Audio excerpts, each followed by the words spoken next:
all projects will be over. Yes, yes, yes. Sir, you will be yet in politics at, I'm sure in different. I hope so. and sir, hopefully I will yet be looking 22.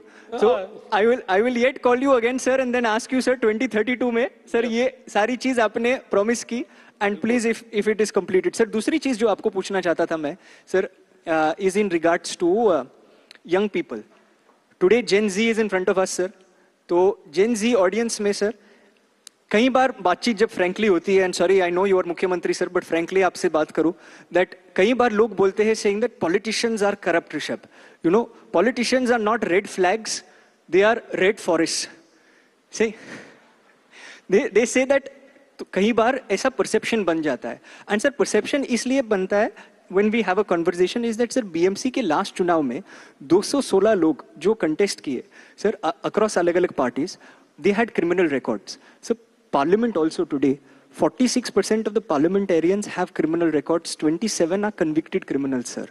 So kahi bar the perception that comes across because of all of this, which is that all politicians and young people, all politicians are corrupt, A, which I keep telling them that is not the case. There is an honest politician who's sitting in front of you. But B, that why should we be interested in politics if these are the people who govern us? ये प्रश्न उठता है sir. तो उस पे कोई भी democratic institution जो होती है is a reflection of the society, और डेमोक्रेटिक इंस्टीट्यूशन धीरे धीरे सोसाइटी को शेप भी करती है. तो आज हम लोग ये देखें तो हमारी चाहे वो पॉलिटिक्स हो या अलग अलग प्रकार की इंस्टीट्यूशंस हो, इसमें निश्चित रूप से हम लोगों को गलत लोग भी दिखते हैं. ऐसा नहीं मैं कहता कि सब अच्छे लोग हैं, गलत लोग हैं, कुछ क्रिमिनल्स भी है, कुछ करप्ट लोग भी है. लेकिन ऐसा कह देना कि ये पूरा सिस्टम खराब है, ये भी गलत है, क्योंकि ये सिस्टम अगर खराब होता तो इतनी तेजी से हमारा देश आगे नहीं जाता. और सबसे बड़ी बात यह है कि देश का सबसे बड़ा institution the union government of India पिछले 11 सालों में मोदी जी के नेतृत्व में इस यूनियन गवर्नमेंट पर करप्शन का एक भी आरोप नहीं लगा है. नॉट अ सिंगल, कोई नहीं लगा पाया. तो अगर हम चाहे तो उस प्रकार से चला सकते, ये चलता है. हाँ, लेकिन ये जरूर है कि आज भी नीचे के लेवल पर या स्टेट्स में कई बार करप्शन के मसले उठते हैं.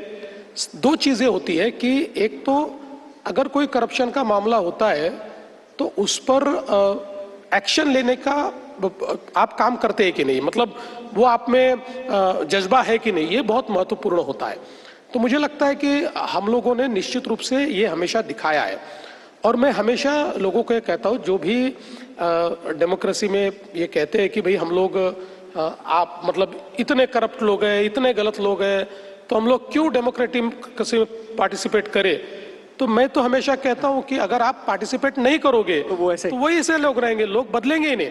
आपने लोग बदले. देखिए अल्टीमेटली जो हमारे देश में 2009 से 2014 तक एक करप्शन का एपिटोम हमने देखा, और उसके बाद लोगों ने बदला, लोगों ने मोदी जी को वोट दिया, तो देश बदला ना. देश में बदलाव हमने देखा.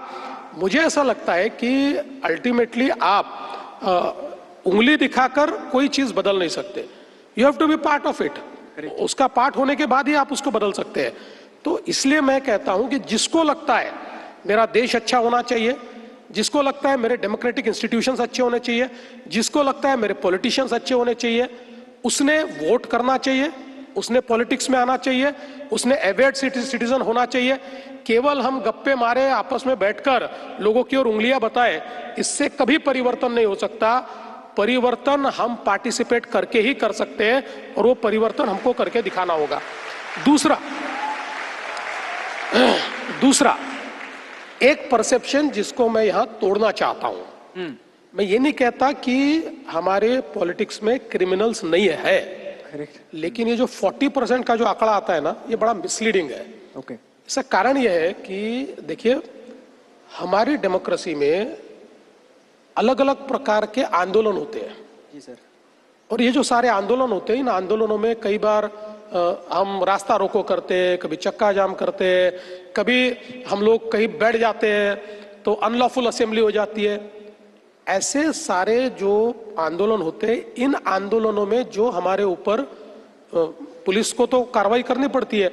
अब अनलॉफुल असेंबली यानी चोरों की असेंबली भी अनलॉफुल होती है, और अच्छे लोग भी बिना परमिशन के अगर कोई एक आंदोलन कर दे तो वो भी अनलॉफुल असेंबली है। सो हमारे क्रिमिनल जस्टिस सिस्टम में there is no distinction between a political crime and a normal crime. Anything you do is tribal by IPC, यानी अभी जो भारतीय न्याय संहिता हुआ है उससे वो ट्राइबल होता है। तो आप अगर, जैसे मैं आपको एक बड़ी मजे की बात बताता हूं कि चूंकि हम लोग तो स्टूडेंट पॉलिटिक्स से आए, तो हर महीने आंदोलन करते थे, कभी हम लोग यूनिवर्सिटी में घेराव करते थे, कभी रास्ता रोको करते थे, बहुत उस समय करते थे, तो कई हमारे ऊपर केसेस थी। तो मुझे आज भी याद है कि 2016 में शायद एक टाइम्स ऑफ इंडिया ने फ्रंट पेज पर एक आर्टिकल एक न्यूज आइटम था, और उसमें कहा था कि हमारे देश के जो चीफ मिनिस्टर्स है इन पर देखिए कितने क्रिमिनल मामले चल रहे हैं। उसमें पहले नंबर पर मैं था और सेकंड नंबर पे केजरीवाल जी थे। तो उस समय चूंकि उस समय मेरे ऊपर 35 केसेस थी, लेकिन एक भी केस मॉरल टर्पिट्यूड की नहीं थी, एक भी केस किसी गलत काम की नहीं थी। ये सारी केसेस जनता के लिए मैं लड़ा था, जनता के लिए मैंने आंदोलन किए थे, उन आंदोलनों की केसेस थी। तो ये जो 40%